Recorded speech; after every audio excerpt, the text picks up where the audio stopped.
Vamos abrir no Evangelho de Lucas a continuação, daquilo do que começamos na segunda-feira.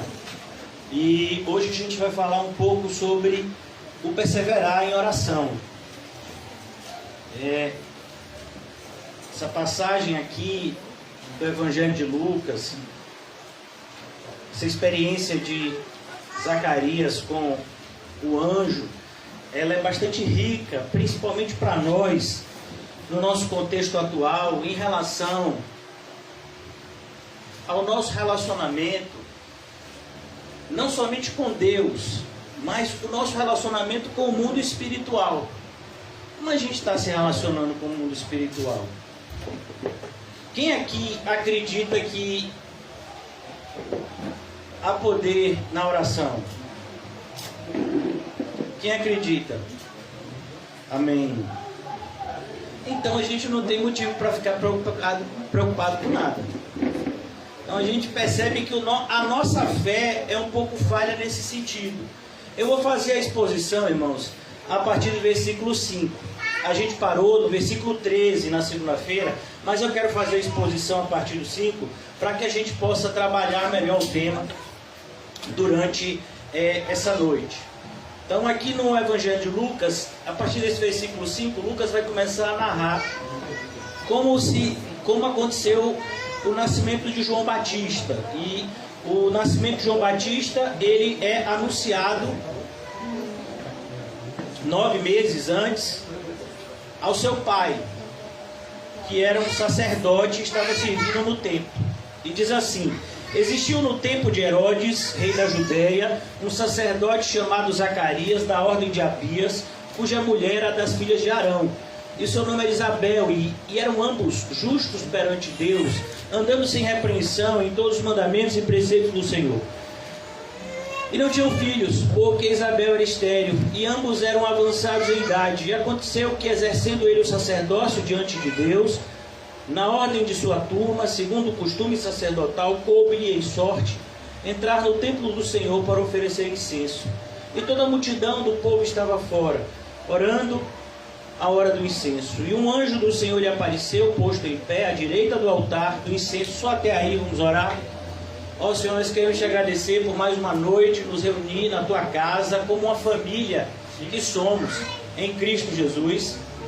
Ajuda-nos, Senhor, a absorver tudo aquilo que o Senhor tem a derramar copiosamente nas nossas vidas. Que sejamos, ó Pai, como o solo fértil, onde a semente verdadeira foi plantada e hoje mais uma vez há de ser regada, para que o Senhor nos dê o crescimento no momento oportuno, Senhor. Ajuda-nos, Senhor, pelo poder que há na Tua Palavra, que venhamos a amadurecer, para que possamos dar os frutos dignos de arrependimento, que nos foram destinados de antemão, para que pudéssemos produzi-los para a Tua glória, Senhor. Oramos assim em nome de Jesus. Amém e graças a Deus. Então toda essa primeira parte aqui a gente já viu na segunda-feira. João, ele tinha como pai um senhor chamado Zacarias, que era sacerdote. A sua mãe também era da tribo de Levi, e eles eram pessoas justas. É muito importante a gente entender o significado desse adjetivo aqui. A ideia de justo não é somente uma pessoa que é correta, mas é uma pessoa que foi visitada pela graça de Deus. É um equívoco muito grande da gente pensar que a graça de Deus é algo que só veio a acontecer depois da vinda de Cristo. Não, Cristo, ele veio nos mostrar a graça que já existia, mas nós não a enxergávamos como enxergamos hoje, diante da luz que Cristo veio trazer. Então aqui, esse casal agraciado, aparentemente estava amaldiçoado, porque do ponto de vista da cultura hebraica, da época de Jesus, uma mulher ser estéril, um casal não ter filhos, era algo muito triste. Quem aqui já leu a história de Samuel? Amém? Amém. Da mãe de Samuel, que vai para o templo e fica orando, e ora tanto que o sacerdote pensa que ela está embriagada, porque ela está chorando copiosamente. E ela queria o quê? O que ela queria? Ela queria o quê, irmãos? Um filho. porque ela era estéril. Então veja como a esterilidade era sempre vista de uma forma muito negativa nessa época. Então eles oravam por filhos, mas até essa idade eles não tinham sido abençoados. E olha que coisa interessante. Quantos de nós, muitas vezes, porque as nossas orações não foram atendidas no tempo que a gente queria, a gente fica jururu com Deus. Ah, não vou fazer mais isso. Ah, não vou mais para a igreja, não vou mais fazer desse jeito, porque eu já estou orando, já tem 2, 3, 4, 5 anos e nada acontece, nada muda. Olha o exemplo de Zacarias. Olha o exemplo de Isabel. Eles continuavam sem filhos, mas eles continuavam fiéis. Nós não devemos amar a Deus pelos seus presentes, mas devemos amar a Deus pela sua presença, que era suficiente na vida desses dois. Que importante lição para nós, principalmente nos dias atuais. Então ele estava seguindo o seu costume de oferecer incenso, e aparece a ele um anjo. E se fosse conosco? Eu falei isso na segunda-feira. Se fosse com a gente, a maioria sai correndo. Você chega em casa e todas as luzes estão apagadas e de repente aparece um clarão, o que é que você faz? Corre, meu filho. A maioria dos crentes, meu filho, nessa hora a fé vai pro pé. E aí? Mas é importante que a gente entenda que existe um mundo sobrenatural. Independente de você ver um ruído, de você ver um barulho, você tem que enxergar o diabo no seu dia a dia, plantando inimizade, plantando ódio no seu coração, plantando avareza para que você não ajude o seu semelhante, plantando frieza para com as coisas de Deus. A Bíblia vai dizer, por exemplo, se a gente for servir a Deus, que seja com fervor. Então, se a gente serve a Deus sem fervor, quem está alegre? O diabo. A nossa frieza espiritual só alegra ele. Por isso a gente tem que aprender a enxergar ele, aonde de fato ele está, ao derredor, bramando como um leão, esperando uma oportunidade para nos afastar de Deus. O que o diabo quer fazer comigo e com você, irmãos? Ele quer nos afastar de Deus. Ele não quer nos dar prejuízo financeiro. Não, se nos dar dinheiro, nos afastar de Deus, ele vai encher a gente de dinheiro. Muitos de nós aqui não estamos cheios de dinheiro pela graça de Deus. Porque se a gente tivesse um pouco mais, talvez a gente não tivesse aqui. É a providência de Deus que faz com que a gente tenha o que a gente deve ter e que a gente não tenha o que a gente não pode ter. Muitas coisas, se tivéssemos hoje, nos afastariam de Deus. Então aqui a gente percebe como ele entra e ele vai vivendo a sua vida em gratidão a Deus, mesmo sem a sua oração estar sendo atendida. Ele mesmo já estava talvez incrédulo em relação à resposta, como a gente vai ver aqui no decorrer. Versículo 11: um anjo do Senhor lhe apareceu, posto em pé à direita do altar do incenso. Irmãos, isso pode acontecer hoje? Sim ou não? Sim ou não? Sim. Sim. Agora olha que coisa interessante. Sabe o que é o mais interessante desse fato? É que havia 400 anos Deus não falava com o seu povo. Então vamos imaginar, já tem 500 anos da Reforma Protestante. Vai que o Senhor resolve fazer um avivamento agora por meio de José. Né? O meu meio eu acho que não vai ser, né? Mas por meio de José, bora, ele vai fazer. Tudo é possível, aquele que crê. Mas pastor, a gente está numa igreja um pouco maior, a gente veio para uma igreja que é 1/4 do tamanho e o senhor está falando de avivamento. Meu filho, você já viu como são as coisas de Deus? Então eu acho que a gente está mais perto de avivamento aqui do que a gente estava lá. Versículo 12: e Zacarias vendo, turbou-se e caiu de temor. Caiu temor sobre ele. Irmãos, quando a gente de fato tem uma experiência com Deus, a gente tem temor.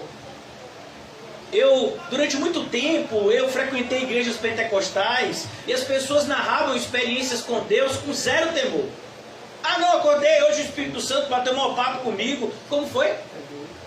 O Espírito Santo bateu um papo com você e você acha que isso é uma coisa trivial? Um anjo apareceu para mim, disse assim: escreva essa frase, entregue à irmã que está lá na igreja. E você não se tremeu todo? E eu ouvi essas narrativas, né, que são comuns no meio pentecostal e neopentecostal, e a gente olha para a Bíblia e a gente vê que não é assim. Algum de vocês já ouviu falar num apóstolo chamado João? Por acaso ele escreveu 5 livros, né, que estão aqui na Bíblia. Quando o Senhor aparece para ele em Apocalipse, o que é que acontece? O que é que acontece? Ele fica com medo. Ele tinha visto Jesus vivo, ele viu Jesus morto, ele viu Jesus ressuscitado. Ele agora, quando vê Jesus glorificado, o que é que acontece? Ele fica com medo. Mas hoje em dia não. Hoje em dia o pessoal tem experiência espiritual e é todo mundo, né? Não, porque eu fui no inferno, fui e voltei. Cuidado, que daqui a pouco você vai para lá de novo. Você que está falando essas mentiras. Então a gente tem que entender, irmãos, que experiência espiritual, ela traz consigo essa bênção de produzir em nós o temor. Porque o temor ao Senhor é o princípio da sabedoria. Aquele que não teme a Deus é um estúpido. Aquele que brinca com as coisas espirituais é um estúpido. É como alguém que não sabe mexer com uma arma e está brincando com ela. Outras histórias a gente ouve de pessoas de disparo acidental de arma. E a própria pessoa às vezes morre. Então a gente tem que tomar cuidado. O mundo espiritual é real e isso tem que produzir em nós temor em relação a tudo que estamos vivendo e que possamos viver dentro em breve, segundo a vontade de Deus. Versículo 13: mas o anjo lhe disse: Zacarias, não temas. Então a gente tem que tomar cuidado, porque se você é um filho de Deus e você fica com medo, 100% das vezes a frase é: não tema, se você é filho de Deus. Se você não é filho de Deus e você fica com medo, a ideia é: fica com medo mesmo, porque o negócio vai empenar mais ainda. Vocês que acompanharam o estudo do Apocalipse recente que Jesus fez por meio de José, vocês viram que muitas pessoas têm medo, mas elas não têm medo de pecar, elas têm medo somente da consequência do pecado. E aí, realmente, o medo delas é totalmente justificado, e elas têm que temer mesmo, porque naquele grande dia, elas vão se desesperar.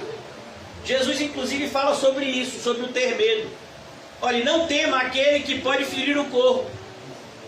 Não tema. E depois não pode fazer mais nada. Tema aquele que pode lançar tanto o corpo quanto a alma no inferno. A esse você deve temer. Então há um temor que é justificado. Mas aos filhos de Deus, à medida que a gente tem esse temor santo, acompanha esse temor santo o quê? Um sentimento de proteção santa.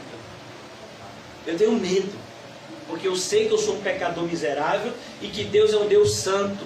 Mas à medida que isso cresce em mim, cresce também a certeza da graça de Deus superabundando em meio ao meu pecado, por meio de Cristo. Então essas coisas sempre estão juntas. Você teme e o Senhor te dá uma sensação de segurança em meio ao temor santo. Por isso, cuidado, cuidado. Mas o anjo lhe disse: Zacarias, não temas, porque a tua oração foi ouvida. E eu acho isso interessante. A tua oração foi ouvida. Então, talvez, se você passar aqui de maneira despercebida nesse texto, você nem vai prestar atenção a esse fato tão importante, que Zacarias apresentava a Deus a esterilidade da sua esposa. Às vezes a gente corre 2 riscos. O risco da gente achar que algo é pequeno demais para apresentar a Deus, e outro da gente achar que é impossível Deus fazer determinadas coisas. Todas essas 2 ações são ações estúpidas. Nada é pequeno demais, porque em pequenos erros nós vemos grandes desastres na Bíblia. Escolha de um caminho. Eu não sei se eu vou pela direita ou pela esquerda. Parece uma coisa banal. Não, pode ser a sua vida e a sua morte. E às vezes a gente acha que algo é grande demais. Não, Deus não é capaz de fazer isso. Como assim Deus não é capaz de fazer isso?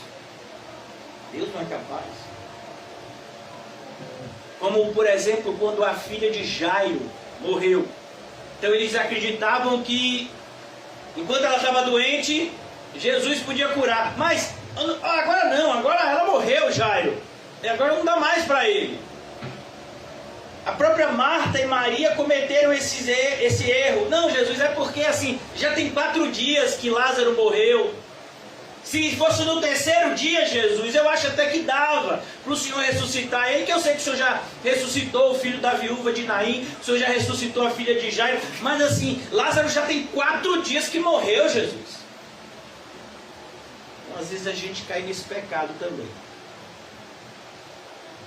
E uma importante lição aqui é que Deus não tem compromisso com a sua agenda.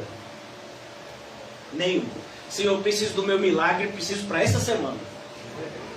Senhor, se o Senhor me mandar o dinheiro essa semana, meu nome vai cair no SPC em Serasa. Você acha que Deus está preocupado se seu nome está no SPC em Serasa? Você acha que está preocupado? Jesus está desesperado, por quê? Porque você vai ficar com o nome sujo. Aconteceu um problema na sua vida, você perdeu todos os seus bens, e agora, nome sujo. Jesus está preocupadíssimo? É isso mesmo que você pensa? Não, irmão, Jesus não tem compromisso com o seu tempo, nem com o meu, nem com o nosso relógio. Jesus vai fazer as coisas no tempo certo. Então, Abraão não estava ainda preparado para receber Isaac. Ele só estaria preparado por 100 anos. Ele tinha 75 quando recebeu a promessa.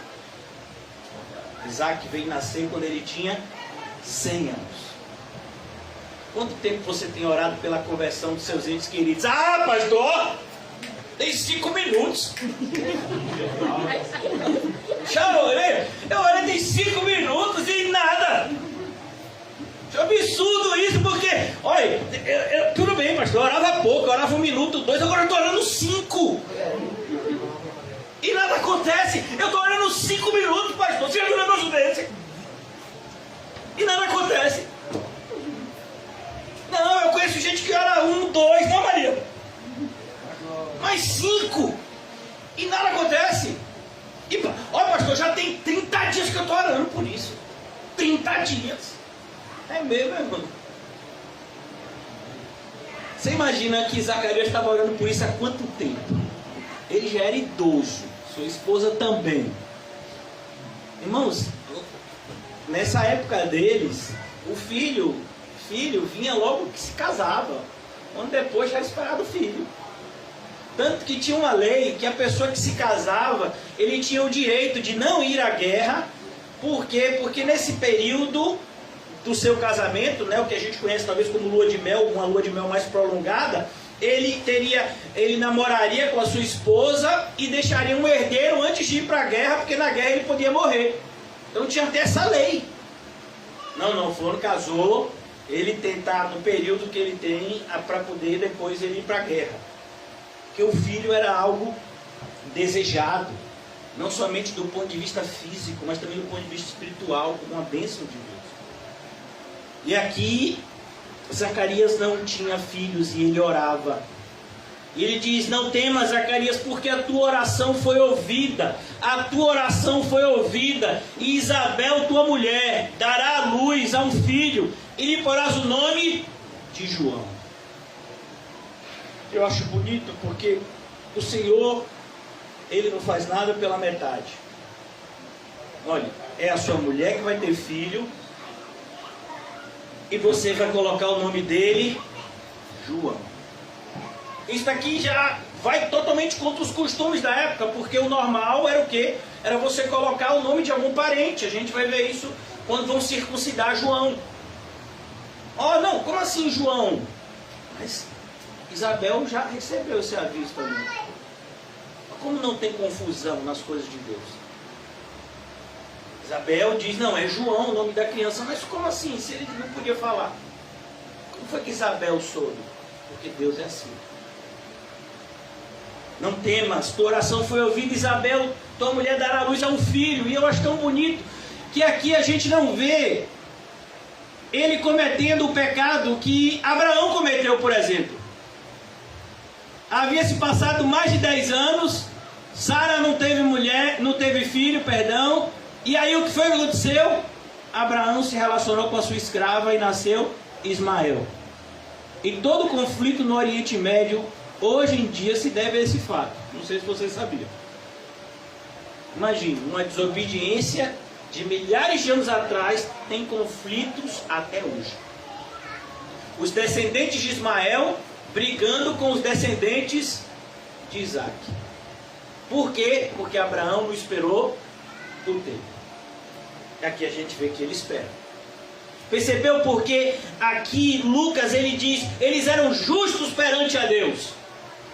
Justos perante Deus. Eles esperavam, ele estava orando, ele estava esperando. Não, eu não vou ter outra mulher. A esterilidade estava em quem? Estava em quem? Isabel. A mulher dele era estéril. Como no caso de Abraão. Mas ele esperou o tempo. Ó irmãos, deixa eu lhe dizer uma coisa. Cuidado em tentar apressar a Deus. Deus não se sente pressionado por nada que a gente fale ou faça.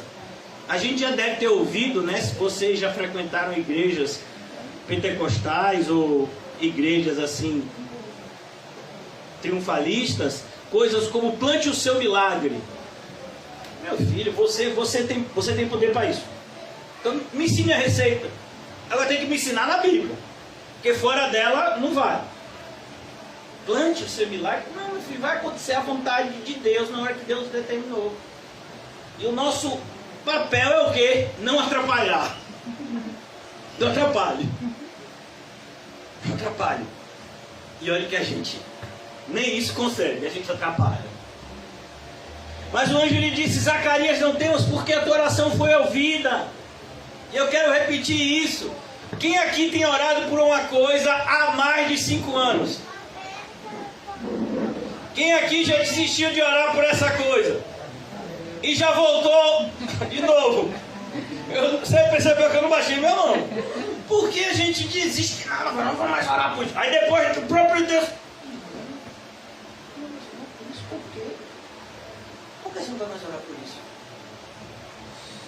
Ah, você viu que fulano fez? Ah, quer dizer que sua oração é circunstancial? Você já viu? Que a gente, ó, primeiro, quando a gente vai orar, a gente ora pelas pessoas que a gente gosta, né?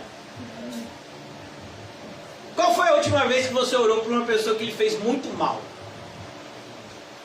E que você orou assim, se colocou no lugar da pessoa e disse: Pai, perdoa, não sabe o que faz, Senhor, abre os olhos espirituais, quebrando o coração.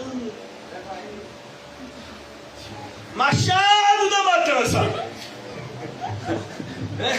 Normalmente quando a gente vai orar pelo inimigo é sempre uau!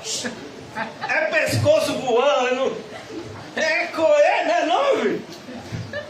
É a forca, tá vendo? É Mardoqueu, vai ver a mesma coisa, vai acontecer. A forca que prepararam pra mim, vou se enforcar sozinho. Eu digo, dá até vontade de cantar aquela música. Quem não me viu passando pela prova, não me ajudou, não viu a bênção, você sabe que essa música não é de Deus, né? Já sabe, né? Então, cuidado, irmãos.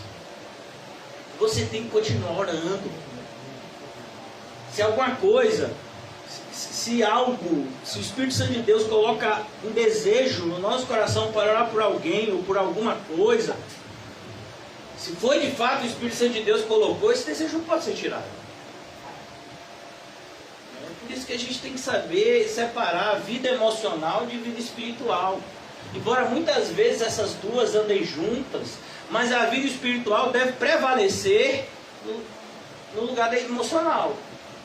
A minha vida espiritual deve determinar as minhas reações emocionais. Eu não posso permitir que a minha emoção domine nas minhas escolhas espirituais. Eu não posso, senão vou fazer escolhas erradas. Então aqui ele continuava orando. E olha que coisa, ele já estava orando por isso há muito tempo, tenha certeza. Então que nós possamos ter esse mesmo espírito de perseverança nas nossas orações. Em nome de Jesus. Versículo 14. Terás prazer e alegria. O anjo agora vai falar o propósito da criança. E aqui é um recado direto para nós adultos em relação à próxima geração. A geração que há de nos suceder, se o Senhor Jesus não voltar antes. Olha que coisa. E terás prazer e alegria, e muitos se alegrarão no seu nascimento. É isso que você deseja para o seu filho? Muitos se alegrarão no seu nascimento. Não são, você percebeu que não são todos? São muitos. Não é todo mundo. Paulo vai dizer que nós exalamos um perfume. O perfume é o mesmo, mas alguns sentem cheiro de vida e outros sentem cheiro de morte. Não é que você muda, não. São as pessoas que são diferentes. O aroma para elas é outro. Por exemplo, se você for estudar, né? Minhas filhas estão estudando agora de cadeia alimentar, né? E se elas estão estudando, significa que eu estou estudando também. Porque esse negócio de ensino à distância não funciona. Pelo menos não deu jeito o que está acontecendo. Então, você vai perceber que existem animais que vivem na luz do dia, existem animais que têm hábitos que chamam de quê? Noturnos. Até quando você vai no zoológico, tá? Às vezes a gente fica com raiva, né? Porque tem uns bichos que a gente vai para ver e o bicho fica escondido. Aí tem lá, embaixo, esse animal tem hábitos noturnos. Aí eu vim fazer o que aqui de manhã? De noite está fechado o zoológico. Como é que eu vou ver ele? Mas ele está lá, acredite. Então, vamos imaginar que uma pessoa tem hábito, você é um vampiro que nem existe, né? Mas vamos imaginar que os filmes de vampiro existem. Vampiro gosta de luz? O que acontece com a luz? Hein? A luz do sol faz o que com o vampiro? Vocês nunca assistiram Crepúsculo? Tudo mentiroso aqui, viu? Olha que Deus vai pegar, viu? Então, quem já assistiu a saga de Crepúsculo? Não precisa nem levantar a mão, para não mentir. Então, o que a luz faz com o vampiro? Faz o que, irmão? Queima o vampiro. Então, se você é luz e você chega num lugar cheio de vampiro, o que os vampiros vão fazer? Ah! Que Deus contigo! Então, mas a luz, no lugar de uma pessoa que precisa de luz, ela vai dizer, obrigado, meu irmão, você está aqui. Tem um irmão meu, eu não sei, que chegou com uma camisa outro dia, que se faltasse luz, estava tranquilo. Quem tem essa camisa? É quem? Não, Deval tem uma dessa. E se faltar luz, né? Se faltar luz, a camisa que ia levar o supre tranquilamente. Então aqui a ideia é essa, irmãos. Olha, muitos se alegrarão no seu nascimento, porque será grande diante do Senhor. E eu queria parar aqui. Olha, eu vou pegar como exemplo a vida de Dino, porque o pai e a mãe dele estão aqui.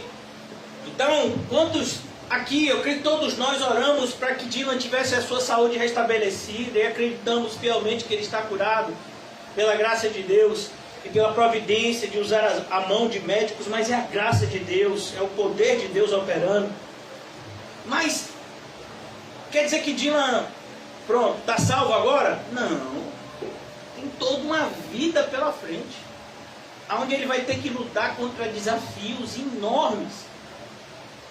Os nossos papéis, e hoje em dia você vai conversar com determinados pais cristãos que ficam horrorizados. O que você deseja para o seu filho? Não, eu estou pensando, eu quero que ele faça medicina, eu estou querendo que ele faça assim, eu quero que ele trabalhe, que ele tenha o dinheiro dele, que ele se sustente. Como é a história? É isso que você deseja para o seu filho? Não, meu filho.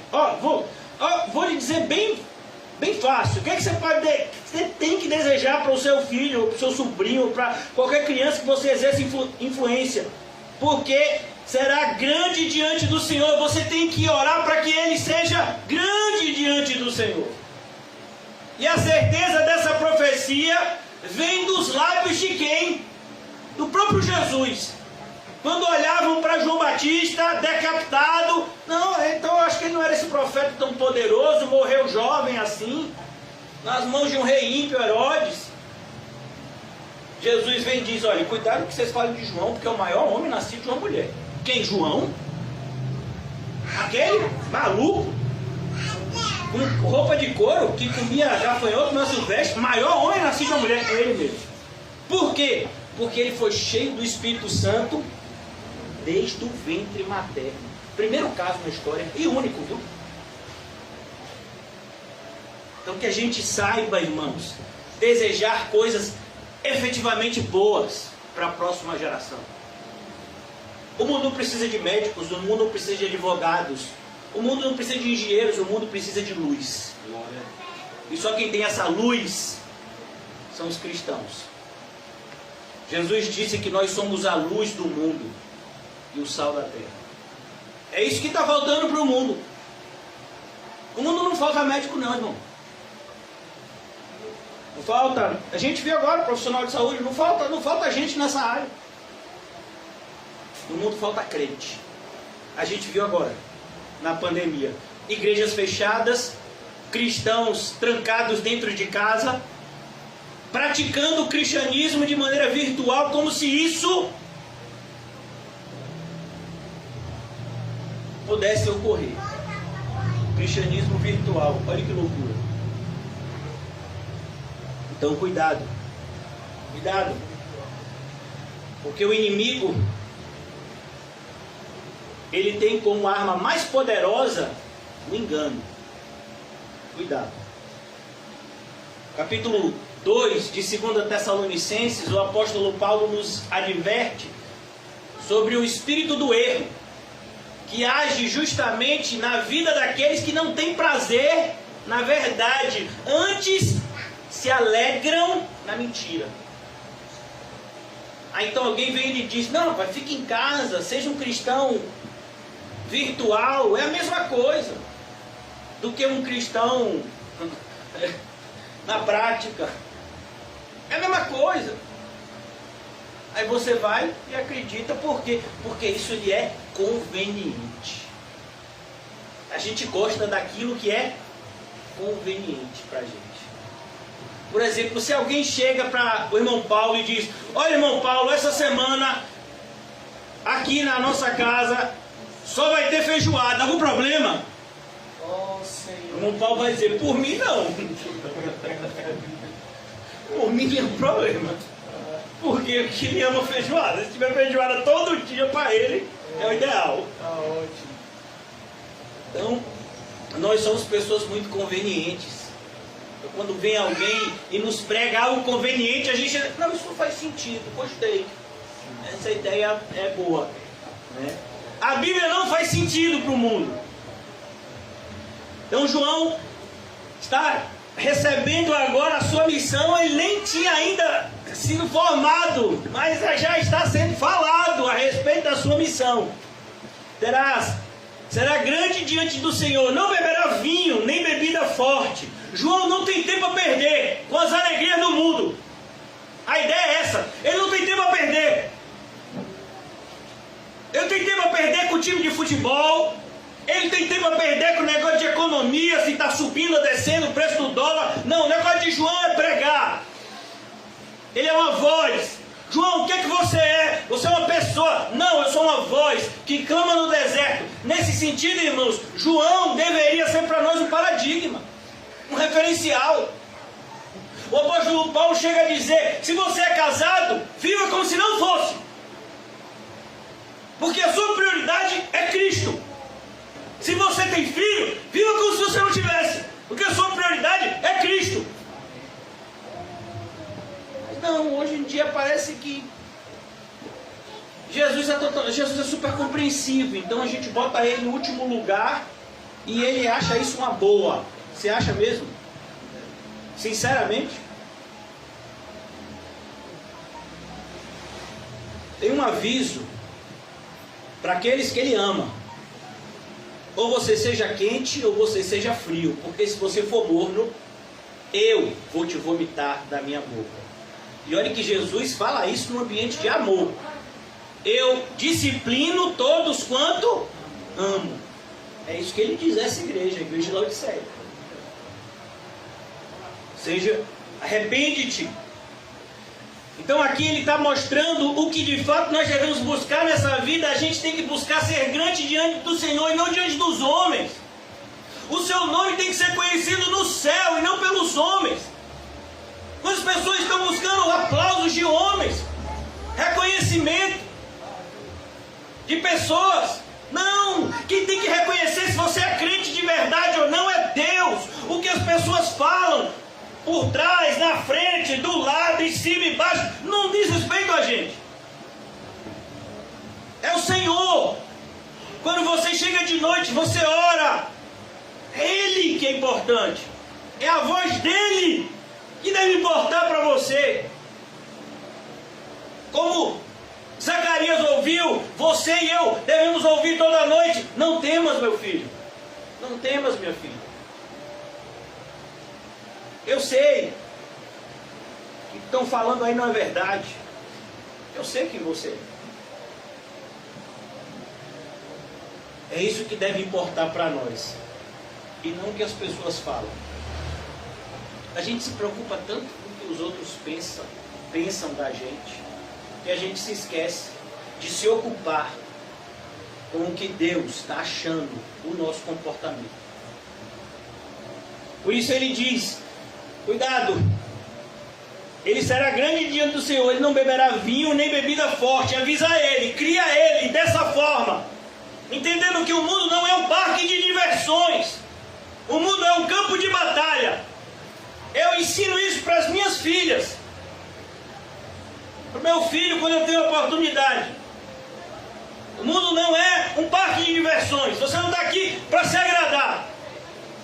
Você está aqui para tomar muito cuidado, porque o inimigo está ao derredor. Cuidado para que você não se acostume com a cidade da destruição e queira morar nela.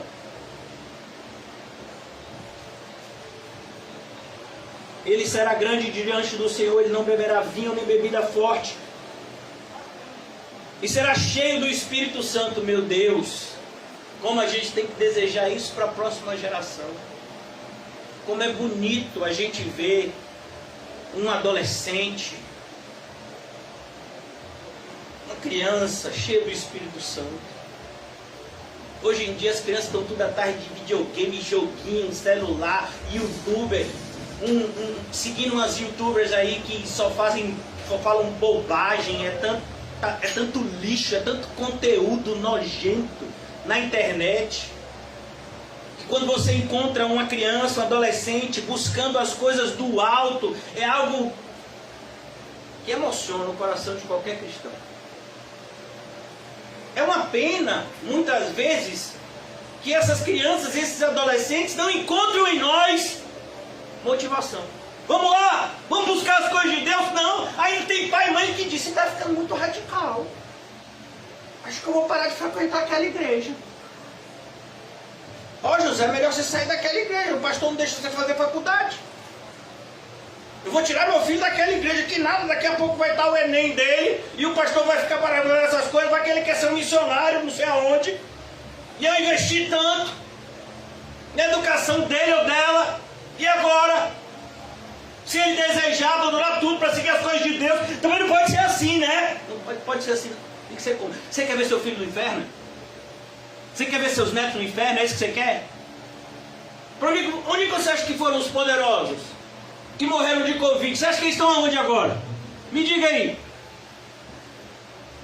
Esses dias eu estava em um lugar e estava passando na televisão a visão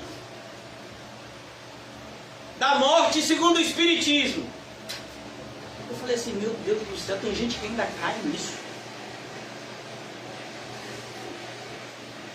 O que é que você deseja para essa próxima geração? Nada é mais importante do que alguém ser cheio do Espírito Santo. Nada na sua vida deve ser mais importante do que isso.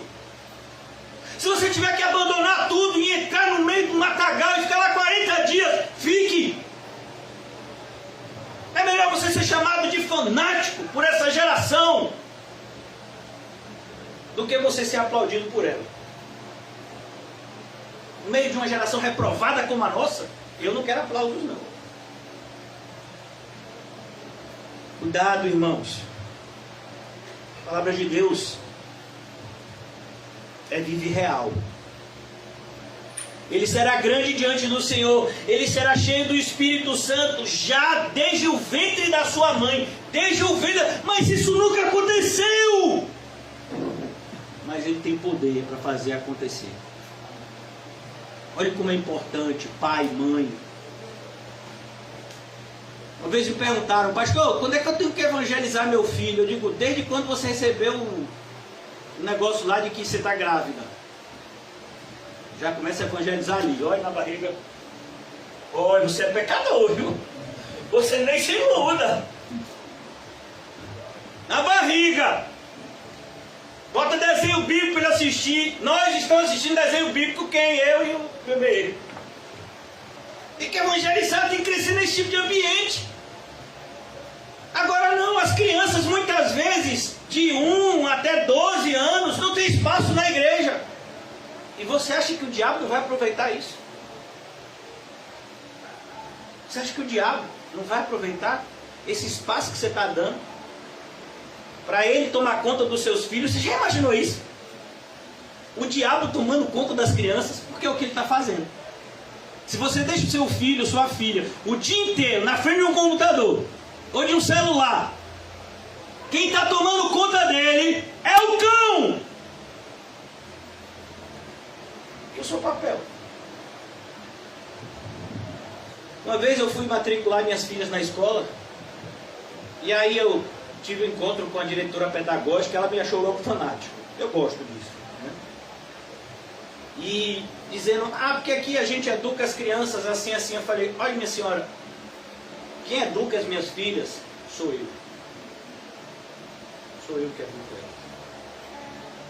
Se tiver qualquer problema com elas, a culpa é minha, porque eu falhei na educação delas. A responsabilidade de criar as nossas crianças é nossa. Não, porque a escola está fazendo o papel dela, a escola é do mundo. Agora e nós somos de Deus ou não? Cadê o poder do Espírito na sua vida? É para você usar na sua casa em primeiro lugar. E aqui a gente ouve isso. Ele vai ser cheio do Espírito Santo desde o ventre da sua mãe. Ore para que isso aconteça com as nossas crianças. Abra os olhos dela. Por isso que você pode perguntar para minhas duas filhas, nunca receberam um ovo de Páscoa, e desde pequenininha, nunca tem esse negócio de coelhinho, que coelhinho, que Papai Noel, que negócio de saco vermelho, que negócio de gorro, é ladrão. Não, meu filho. Mas e o presente de Natal? Quem tem que ganhar presente de Natal é Jesus. Meu pai, desse jeito eu não gostou não. O aniversário nasceu. E a árvore de Natal não vai ter aqui em casa não? Árvore. Por que você vai estar plantando agora? É fazendeiro? Não, a gente não tem que aceitar os costumes da nossa sociedade para agradar ninguém não, meu filho. Acabou essa história. Você é crente ou não é? Bora, rapaz, seja crente. A gente tem aqui um ótimo exemplo de crente, João. Vai falar para João, vai. O que você vai fazer? Convida João para o Natal em sua casa. Vamos ver o que é que João vai fazer. Como é a história, rapaz? O que essa árvore está fazendo aqui? Eu fico imaginando, né? Tem gente que comemora o São João. Imagine João vendo isso. Meu filho, ele destrói a fogueira na hora. Joga o relicô tudo de cima para baixo. Que brincadeira é essa aqui? E ainda no meu nome? Eu que nunca bebi álcool, vocês estão enchendo a cara e dizendo que sou eu, para me comemorar. Percebeu como há uma contradição louca na nossa sociedade? Deus. Versículo 16: e converterá muitos dos filhos de Israel ao Senhor. Quão formosos são os pés, que maravilha. A gente tem uma geração que nos suceda de cristãos que amem evangelizar, que não tenham vergonha do evangelho. Hoje em dia você é adolescente em uma escola, se perguntarem você é o quê? Não vou dizer não. Porque se eu disser que sou crente, todo mundo dar risada da minha cara. Sou crente, sim. Por quê? Quer saber da minha fé? Lhe apresento o meu Senhor. E tem mais, eu vou logo lhe dizendo, viu? Que se você não acreditar no meu Deus, você vai para o inferno. Vai para a diretoria. Vou, e vou ficar lá orando. Você tem que ser crente. Tem que ser crente. Agora veja, fica com vergonha do evangelho. O pessoal bota som alto, faz tanta... Irmãos, esses negócios aí, é TikTok, TikTok, sabe o que lá é, que é isso? Esses vídeos diabólicos, meu Deus, o pessoal não tem vergonha de fazer aquelas cenas ridículas. E tem crente com vergonha de ser evangélico. Eu não tenho vergonha não, meu filho. Ser evangélico sou pela graça. Com informação da parte de Deus. Estou aqui. Estou orando pela sua alma. Alma, corpo, espírito. Converterá muitos dos filhos de Israel ao Senhor. E como é que operava essa conversão? Por meio de João. Como? Através da pregação. João era o quê? Um pregador. Não fez um milagre, mas pregava. E tudo que ele pregou a respeito de Jesus era verdade. Um pastor do passado disse: ou vocês me apresentam o Jesus bíblico, ou não me apresentem nada. Se essa verdade valesse hoje, 99% dos sermões estavam reprovados. Eu quero Jesus das Escrituras. Eu não quero esse Jesus que tem sido apresentado hoje, não.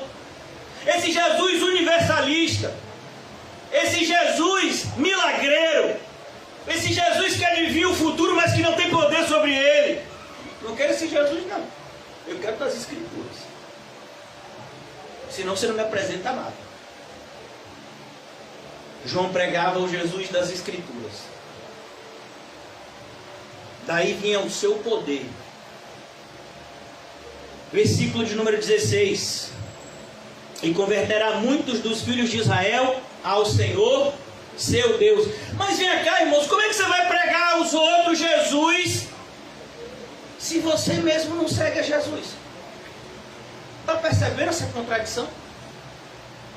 Ô irmãos, hoje tem culto, é 19 horas, lá no Alto das Pompas. Você vai? Eu não vou não.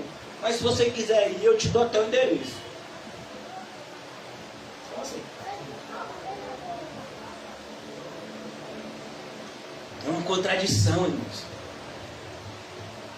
Não, aqui ó, ele pregava ao Senhor, o seu Deus. Maravilhoso.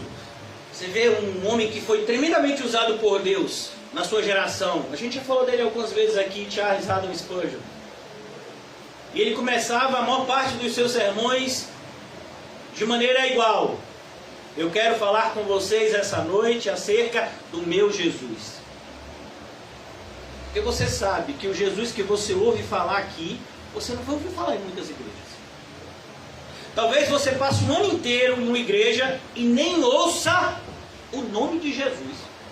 Vão te falar de Davi, de Jacó, de Abraão, de Sansão, de Jefité. Vão passar pelos juízes todos, meu filho, os patriarcas. Vai passar por todo mundo. Passa, atravessa, pega Paulo, pega Timóteo e Jesus. Jesus não fala, porque falar de Jesus vai ter que dizer que tem que seguir a ele, aí vai ser complicado.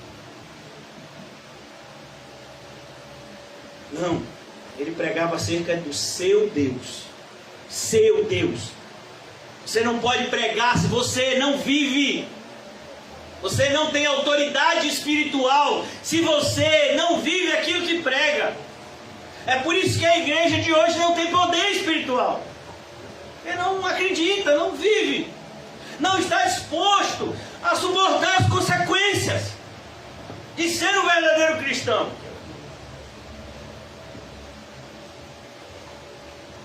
Eu vou concluir, irmãos. Irá adiante dele. Olha que coisa linda. Irá adiante dele no espírito e virtude de Elias. Você sabe quem é Elias? O único homem da nossa geração que não viu a morte, foi arrebatado aos céus. O desenho bíblico é falho nesse sentido. Eu gosto muito do desenho bíblico, principalmente do de Elias, é um dos que eu mais gosto. Mas nesse sentido, o finalzinho, né, eu acho que é mais no início até do de Eliseu, é um pouco falho, porque mostra eles subindo na carruagem. Não, a carruagem de fogo fez separação entre Elias e Eliseu. Ele subiu num redemoinho. Mas que coisa. E isso existe? Será que não isso é ficção? Só se for para você. Para mim isso é verdade. Deus pode fazer a mesma coisa hoje? Pode, não pode. Não está me dizendo nada.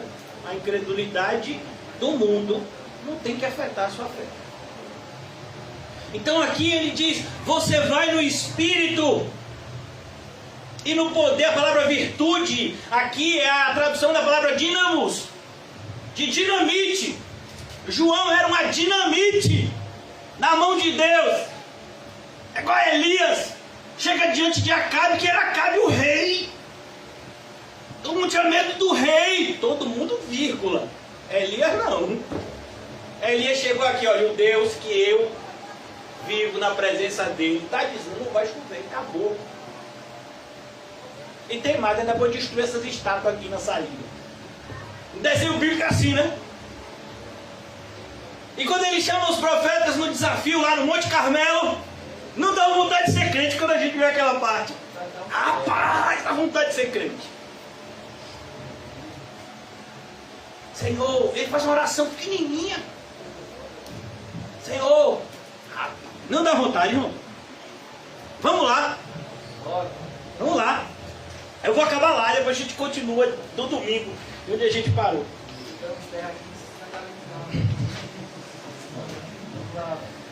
O poder de Elias. Qual é a passagem? Qual é a passagem? E aí?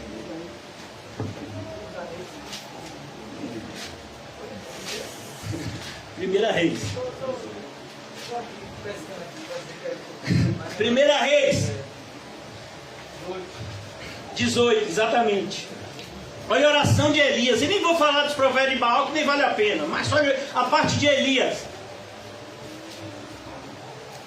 Elias está lá no monte e eles estão clamando em altas vozes e nada acontece. Versículo 30. Então Elias disse a todo o povo, chegai-vos a mim. E todo o povo se chegou a ele. E reparou o altar do Senhor que estava quebrado. Olha o altar do Senhor que está quebrado na sua vida, repare hoje. Você que estava sem orar, você que estava sem ler a Bíblia, acabe com isso hoje. Você que estava vivendo uma vida de avareza, que esqueceu a generosidade em casa, cuidado. Então Elias disse a todo o povo, primeiro ele repara o altar. Não adianta a gente tentar conversar com Deus do nosso jeito. Para conversar com Deus tem que ser do jeito dele. E Elias tomou as 12 pedras, conforme o número das tribos de Jacó, os filhos de Jacó, o qual veio a palavra do Senhor dizendo, Israel será o teu nome.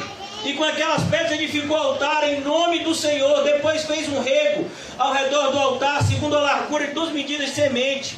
Armou a lenha, dividiu o bezerro em pedaços e pôs sobre a lenha e disse, enchei de água com 4 cântaros. Percebem, irmãos, tudo isso é a preparação para se encontrar com Deus. Aí a gente vai se encontrar com Deus. Você se preparou como? Eu comi 2 cachorro quentes ali antes. Oh, que ótima preparação. Não, irmãos. Versículo 35, de maneira que a água corria. Versículo 36, agora a oração dele. E sucedeu, pois, que oferecendo-se a oferta de manjares, olha que coisa, ele ofereceu ao Senhor a oferta. O profeta Elias se chegou e disse, ó Senhor, Deus de Abraão, de Isaac e de Israel, manifesta-te hoje que tu és Deus em Israel. Qual foi a última vez que você orou assim? Pai nosso que estás no céu, santificado seja o teu nome, venha a nós o teu reino. A oração de Jesus é igual a essa, meu irmão. Seja feito a tua vontade. É isso que Elias está orando. Não tem mudança.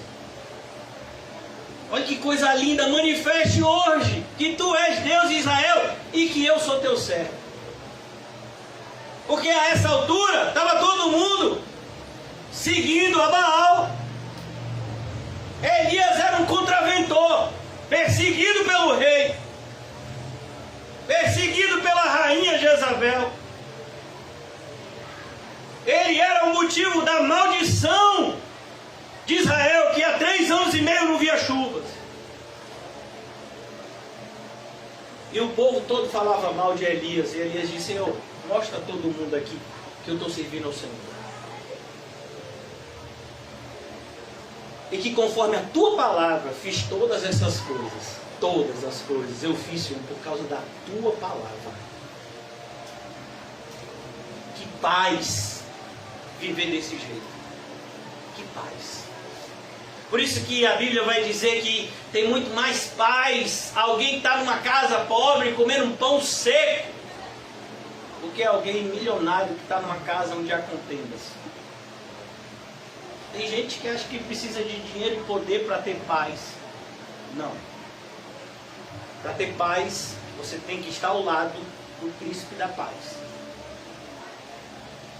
Responde-me, Senhor, responde-me, para que este povo conheça que tu, Senhor, é Deus. Olha que coisa maravilhosa. Ele está evangelizando o povo. Ele está pedindo para que o povo creia. Para que esse povo incrédulo, Senhor, que está cocheando entre 2 caminhos, saiba que tu és Deus. A oração de Elias aqui. Eu estou falando isso aqui, irmãos, porque é a mesma pregação de João Batista. Responde-me, Senhor, responde-me. Tu és, Senhor, tu és Deus, e tu o fizeste tornar o seu coração para trás. Então caiu o fogo do Senhor e consumiu o holocausto e a lenha, as pedras e o pó, e ainda lambeu a água que estava no rio. Ai, meu filho, se você não ficar arrupiado, percebeu? A gente não precisa de pandeiro, de gritaria para poder ficar aleluiado. Não, a gente só precisa ler a Bíblia. É a Bíblia que nos enche com o Espírito Santo.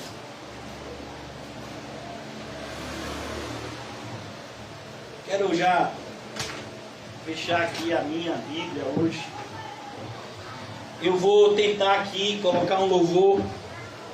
E eu queria que você refletisse durante a ministração desse louvor acerca do seu relacionamento com Deus. Como é que está o seu relacionamento com Deus hoje?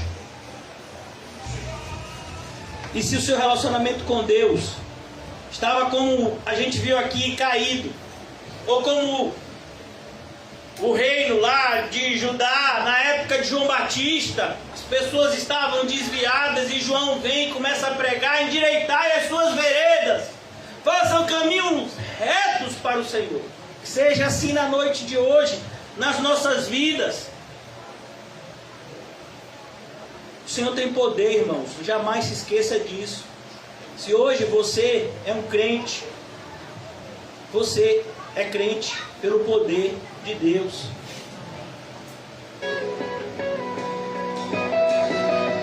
Amém? Vocês conhecem, podem cantar e podem orar ao mesmo tempo. Não dói.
está dando a solução. Mas que sabemos, mas que esperamos, grandes coisas faz ressurgir e a morte vencer. Nosso Deus é poderoso, em seu nome vamos vencer. Nosso Deus é poderoso.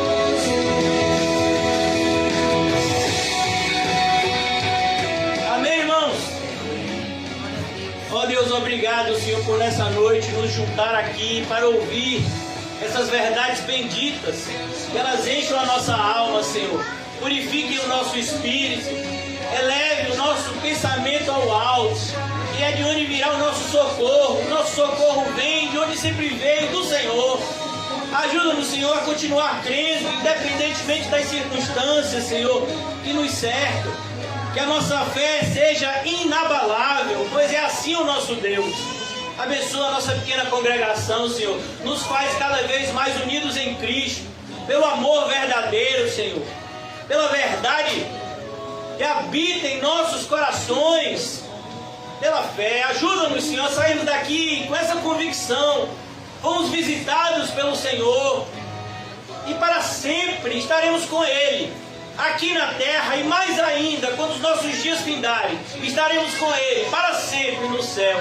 Ajuda-nos, Senhor, a viver debaixo dessa verdade bendita, que nós temos a vida eterna em Cristo Jesus, e nada e nem ninguém poderá nos apartar do amor de Deus que está nessa bendita promessa que Cristo Jesus veio nos trazer.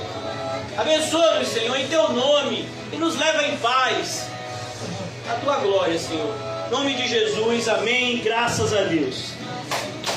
Saúde-se, cumprimento santo, e diga para o seu irmão e para você que Deus é muito mais poderoso do que os seus problemas.